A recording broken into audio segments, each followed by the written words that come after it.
Every Christmas, there was one voice the world paused to listen to. Not a voice of power, but a voice of duty, hope, and quiet strength. Queen Elizabeth II spoke to millions every Christmas.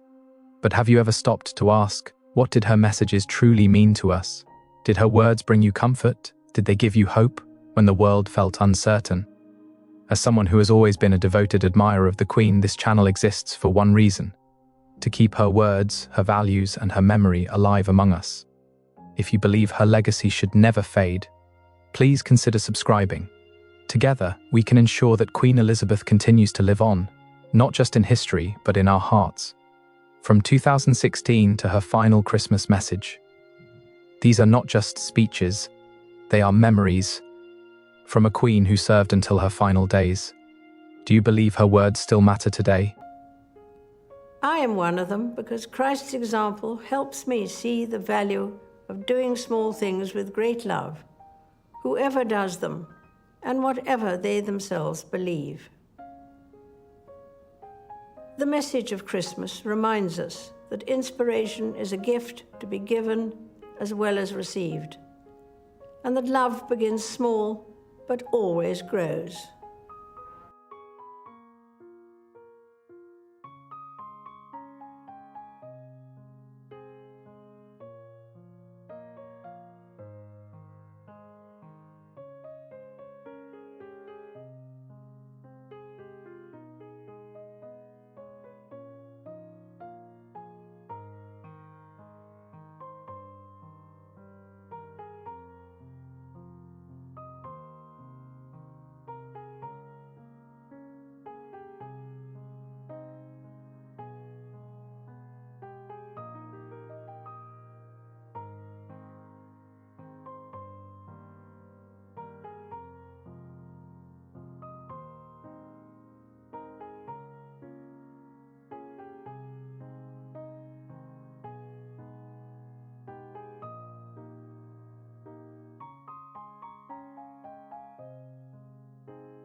Christmas 2017, the Queen had been delivering her message for decades. Year after year, her words became part of the season itself. But what did they mean to the people who listened? Did her message bring families closer? Did it remind us of values we sometimes forget? Before we revisit the Queen's Christmas message of 2017, let's hear from the public. Whatever your own experiences this year, wherever and however you are watching, I wish you a peaceful and very happy Christmas. 60 years ago today, a young woman spoke about the speed of technological change as she presented the first television broadcast of its kind. She described the moment as a landmark. Television has made it possible for many of you to see me in your homes on Christmas Day. My own family often gather round to watch television, as they are at this moment, and that is how I imagine you now. 6 decades on, the presenter has evolved somewhat, as has the technology she described. Back then, who could have imagined that people would one day be watching this on laptops and mobile phones, as some of you are today? But I'm also struck by something that hasn't changed. That whatever the technology, many of you will be watching this at home.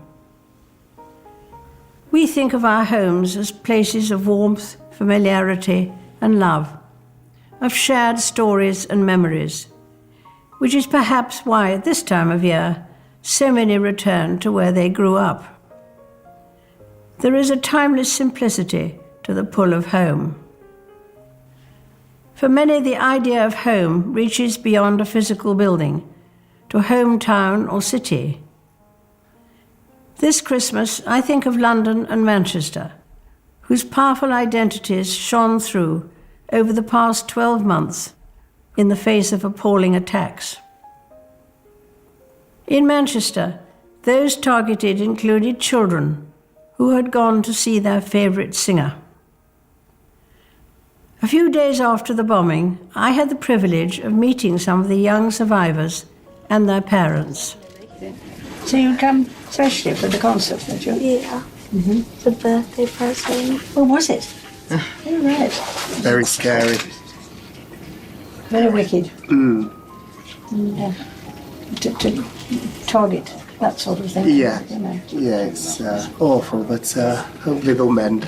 Yes. We'll get But better. it's very interesting how everybody has united, haven't they, here? It's been amazing, really.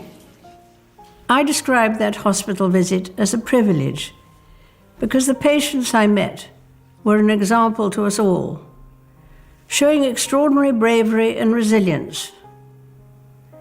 Indeed, many of those who survived the attack came together just days later for a benefit concert. It was a powerful reclaiming of the ground and of the city those young people call home.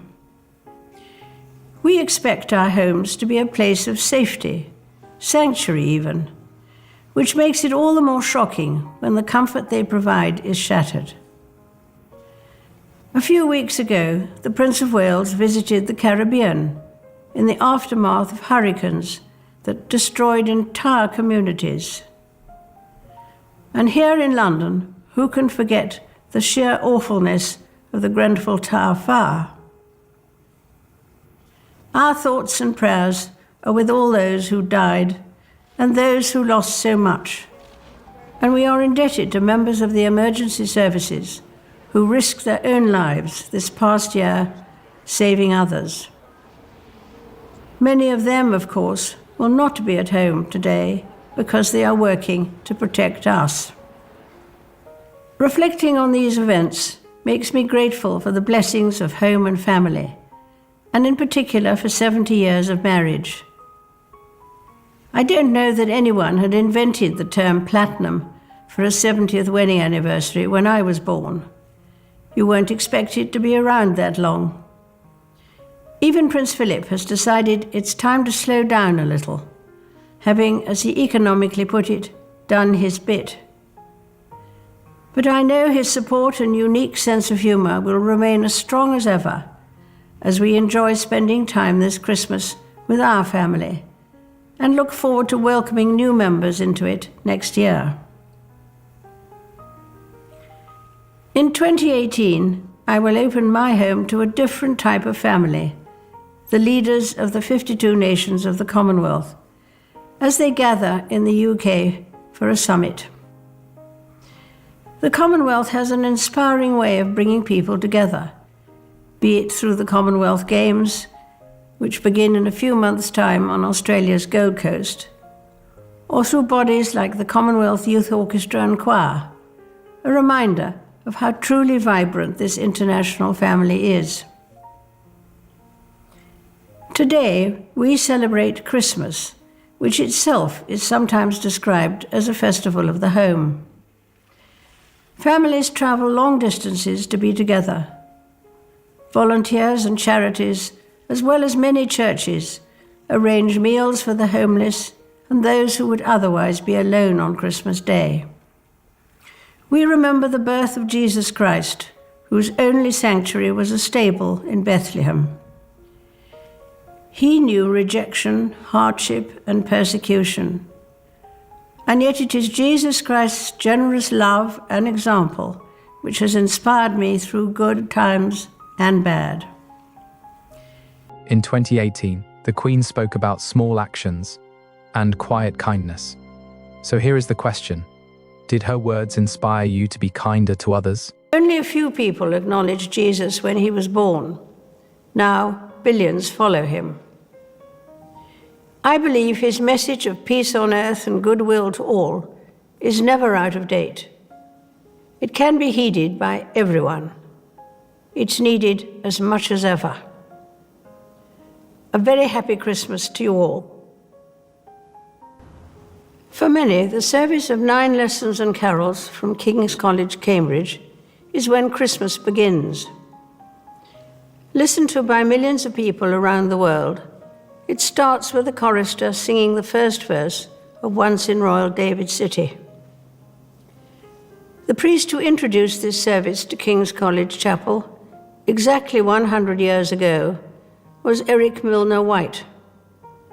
He had served as a military chaplain in the First World War.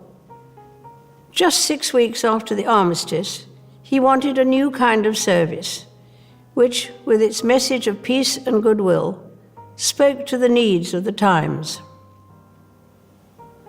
2018 has been a year of centenaries. The Royal Air Force celebrated its 100th anniversary with a memorable flypast, demonstrating a thrilling unity of purpose and execution. We owe them and all our armed services our deepest gratitude.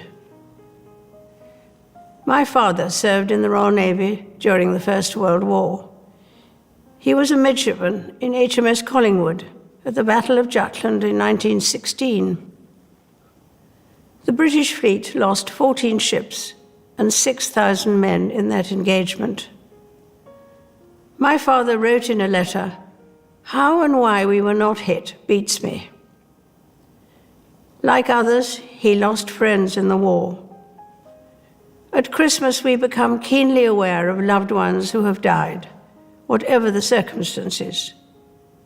But of course, we would not grieve if we did not love. Closer to home, it has been a busy year for my family.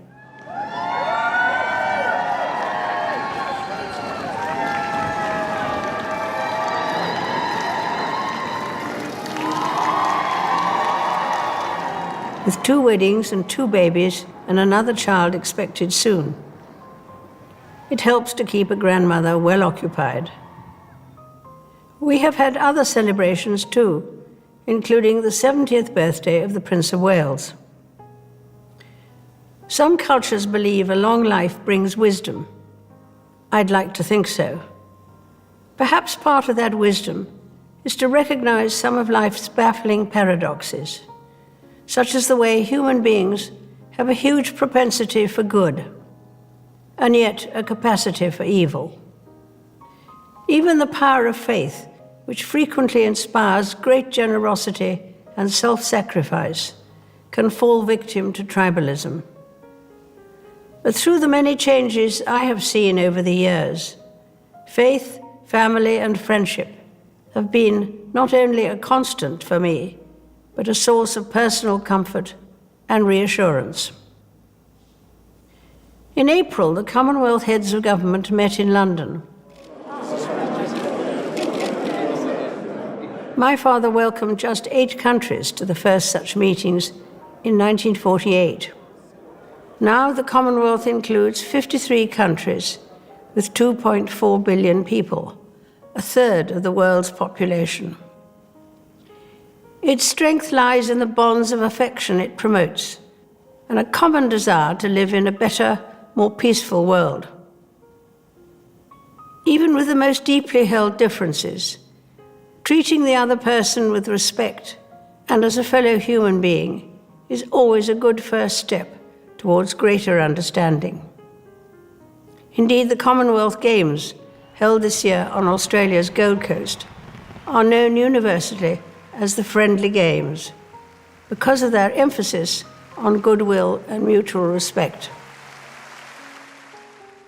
The Christmas story retains its appeal since it doesn't provide theoretical explanations for the puzzles of life. Instead, it's about the birth of a child and the hope that birth 2,000 years ago brought to the world. By 2019, her message reminded us that even small steps matter. But did the Queen's words encourage you to make a difference, no matter how small? I'm speaking to you at what I know is an increasingly challenging time. A time of disruption in the life of our country. A disruption that has brought grief to some, financial difficulties to many, and enormous changes to the daily lives of us all. I want to thank everyone on the NHS frontline, as well as care workers and those carrying out essential roles, who selflessly continue their day-to-day duties outside the home in support of us all. I'm sure the nation will join me in assuring you that what you do is appreciated and every hour of your hard work brings us closer to a return to more normal times. I also want to thank those of you who are staying at home, thereby helping to protect the vulnerable and sparing many families the pain already felt by those who have lost loved ones. Together we are tackling this disease, and I want to reassure you that if we remain united and resolute, then we will overcome it. I hope in the years to come, everyone will be able to take pride in how they responded to this challenge. And those who come after us will say the Britons of this generation were as strong as any, that the attributes of self-discipline, of quiet, good-humoured resolve, and of fellow feeling still characterize this country. The pride in who we are is not a part of our past. It defines our present and our future. The moments when the United Kingdom has come together to applaud its care and essential workers will be remembered as an expression of our national spirit, and its symbol will be the rainbows drawn by children. Across the Commonwealth and around the world, we have seen heartwarming stories of people coming together to help others, be it through delivering food parcels and medicines, checking on neighbours, or converting businesses to help the relief effort. And though self-isolating may at times be hard, many people of all faiths and of none are discovering that it presents an opportunity to slow down, pause and reflect in prayer or meditation. It reminds me of the very first broadcast I made in 1940, helped by my sister. We as children spoke from here at Windsor to children who had been evacuated from their homes and sent away for their own safety. Today, once again, many will feel a painful sense of separation from their loved ones. But now as then, we know deep down that it is the right thing to do. While we have faced challenges before, this one is different. This time we join with all nations across the globe in a common endeavor, using the great advances of science and our instinctive compassion to heal. We will succeed, and that success will belong to every one of us. We should take comfort that while we may have more still to endure, better days will return. We will be with our friends again. We will be with our families again. We will meet again. But for now, I send my thanks and warmest good wishes to you all. In 2020, the world stood still. So let us ask, did the Queen's Christmas message give you strength during uncertain times? Every year, we herald the coming of Christmas by turning on the lights. And light does more than create a festive mood. Light brings hope. For Christians, Jesus is the light of the world. But we can't celebrate his birth today in quite the usual way. People of all faiths have been unable to gather as they would wish for their festivals, such as Passover, Easter, Eid, and Vaisakhi. But we need life to go on. Last month, fireworks lit up the sky around Windsor as Hindus, Sikhs, and Jains celebrated Diwali, the Festival of Lights, providing joyous moments of hope and unity despite social distancing. Remarkably, a year that has necessarily kept people apart has in many ways brought us closer. Across the Commonwealth, my family and I have been inspired by stories of people volunteering in their communities, helping those in need. In the United Kingdom and around the world, people have risen magnificently to the challenges of the year, and I'm so proud and moved by this quiet, indomitable spirit. Of course, for many, this time of year will be tinged with sadness, some mourning the loss of those dear to them, and others missing friends and family members distanced for safety, when all they'd really want for Christmas is a simple hug or a squeeze of the hand. If you are among them, you are not alone. And let me assure you of my thoughts and prayers. The Bible tells how a star appeared in the sky, its light guiding the shepherds and wise men to the scene of Jesus' birth. Let the light of Christmas, the spirit of selflessness, love, and above all hope, guide us in the times ahead. It is in that spirit that I wish you a very happy Christmas. Christmas 2021 was marked by personal loss for the Queen. But did her message help you find hope, even in grief? He is someone who doesn't take easily to compliments.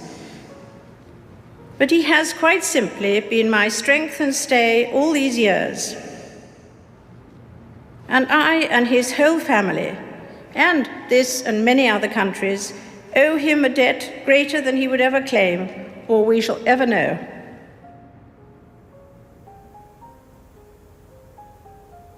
Although it's a time of great happiness and good cheer for many, Christmas can be hard for those who have lost loved ones. This year especially, I understand why.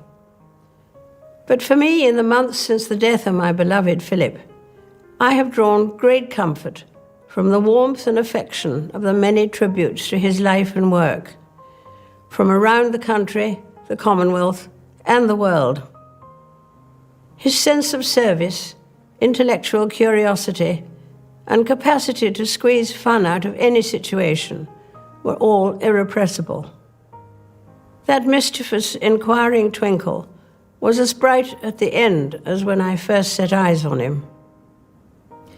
But life, of course, consists of final partings as well as first meetings.